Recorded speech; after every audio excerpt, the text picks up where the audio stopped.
हमारा देश एक पुरुष प्रधान देश है। माना जाता रहा है कि महिलाओं को पुरुषों ने दबा के रखा है, इसलिए महिला सम्मान और लड़कियों के सम्मान के लिए हमारे देश में बहुत से कानून बनाए गए। लेकिन ये देखा जाता रहा है कि इन कानूनों का महिलाओं ने, लड़कियों ने दुरुपयोग शुरू कर दिया। समय पर हमारी न्यायालयों ने बहुत टिप्पणियाँ की हैं। अभी एमपी न्यायालय ने तो टिप्पणी इस पर की ही थी 498A का जो फर्जी मुकदमा पति के ऊपर दायर कर दिया जाता था। लेकिन अभी बंगाल हाई कोर्ट ने भी एक बहुत टिप्पणी की है और उसने लीगल टेररिज्म की उपाधि दे दिया 498A को, कानूनी आतंकवाद। कहा जाता है कि महिला दहेज उत्पीड़न, धमकी, प्रताड़ना, मारपीट का केस पुरुषों के ऊपर दर्ज करती हैं, ये उनका एक आतंकवादी की प्रवृत्ति है इसलिए ये कानूनी आतंकवाद शब्द से बंगाल हाई कोर्ट ने टिप्पणी की।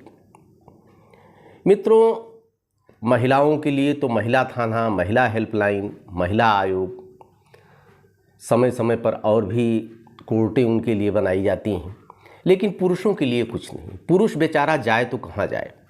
महिलाओं के लिए अभी कचहरी चली जाएं, थाने चली जाएं, उनको निःशुल्क या एक नॉमिनल शुल्क में उनको वकील और पुलिस तो खैर निःशुल्क है, वकील भी मिल जाते हैं। पुरुषों के सामने बहुत बड़ी समस्या है।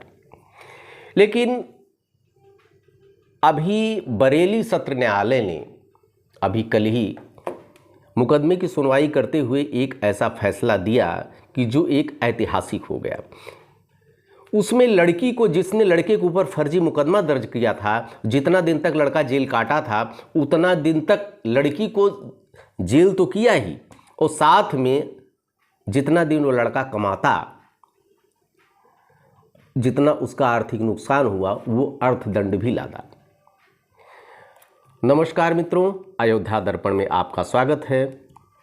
हमारे चैनल को शेयर कीजिए, सब्सक्राइब कीजिए, लाइक कीजिए। मैं ऐसी ही अच्छी कहानी आपके साथ लेकर आऊँगा। अब मैं मूल घटनाक्रम पे आता हूँ। उत्तर प्रदेश का एक ज़िला है बरेली।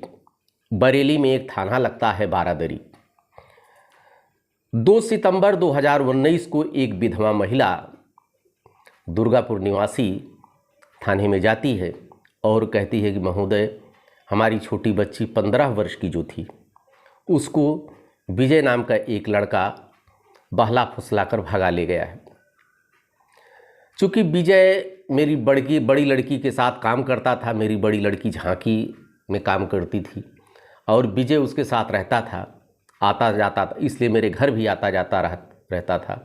उसने मेरी छोटी बेटी पे डोरे डाले, जो नाबालिग है और वो बालिग है, मेरी लड़की को लेकर भाग गया। ये घटना महोदय 29 अगस्त 2019 की है। इतना दिन तक मैंने सोची कि लड़की मेरी आ जाएगी, अंत में आकर हमको शिकायत दर्ज करानी पड़ रही है। पुलिस ने शिकायत दर्ज किया। शिकायत दर्ज करने के बाद पुलिस ने दबिश डालना शुरू किया। उसके जो रिश्तेदार थे, उसके जो दोस्त थे, चारों तरफ पुलिस खंगालती है। अंत में लड़के और लड़की को, दोनों को बरामद कर लिया जाता है। लड़के को लात में डाला जाता है और लड़की का 164 का बयान दर्ज किया जाता है।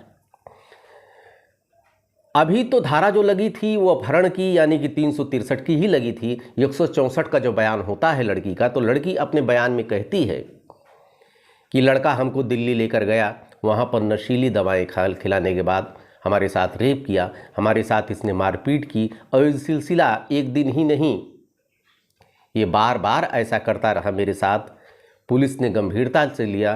363 का जो अपहरण का मुकदमा दर्ज हुआ था उसमें और धाराएं ऐड कर दी गई, पास्को और रेप जैसी गंभीर धाराएं।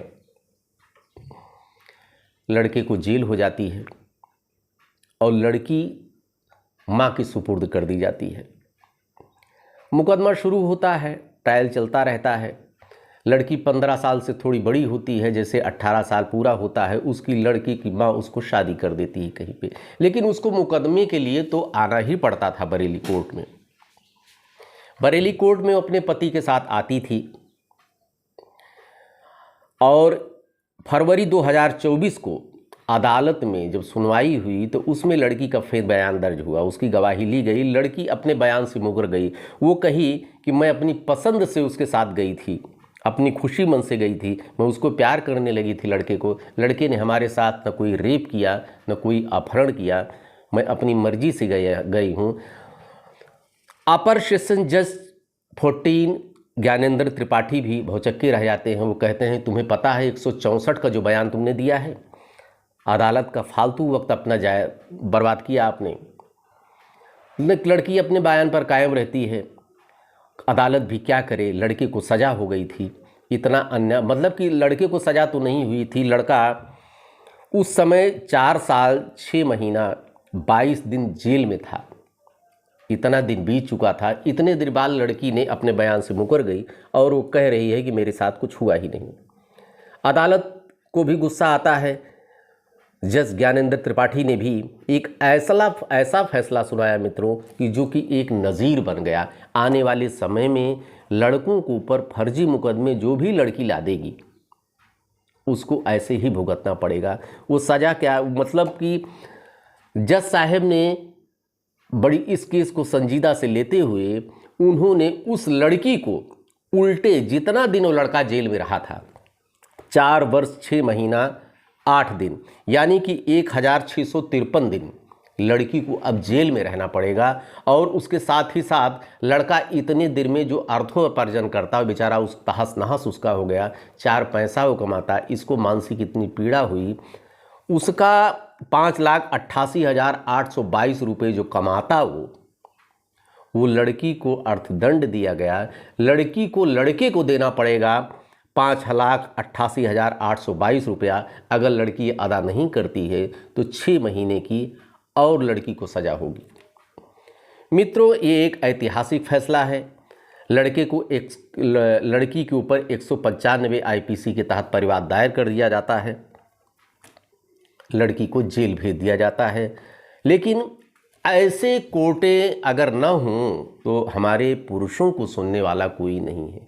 सबके यहाँ महिला हैं, सबके यहाँ बेटी हैं, सबके यहाँ पत्नियाँ हैं, सबके यहाँ माता जी हैं। लेकिन जिस तरह से 498 ए का दुरुपयोग, 363 और ये पास्को, इसकी धाराओं जो जितना अनर्गल रूप से लड़कों के ऊपर आरोप लगाए जाते रहे हैं, पतियों के ऊपर आरोप लगाए जाते रहे, ये बहुत ही दुखद है। इस घटनाक्रम के बाद एक बार फिर पुरुषों को भी सोचने के लिए, महिलाओं की भी सोचने के लिए, लड़कियों के लिए भी सोचने के लिए, पुलिस के लिए भी सोचने के लिए, डॉक्टर के लिए भी सोचने के लिए एक बार उनको भी सोचना चाहिए कि इस तरह से गलत तरीके से बिना पूरी तरह से जांच पड़ताल किए हुए मुकदमा न दर्ज करें, किसी की ज़िंदगी न बर्बाद हो। आप देखते रहिए अयोध्या दर्पण। ढेर सारी शुभकामना। फिर एक नई कहानी या घटनाक्रम को लेकर आपके बीच में आएंगे। धन्यवाद।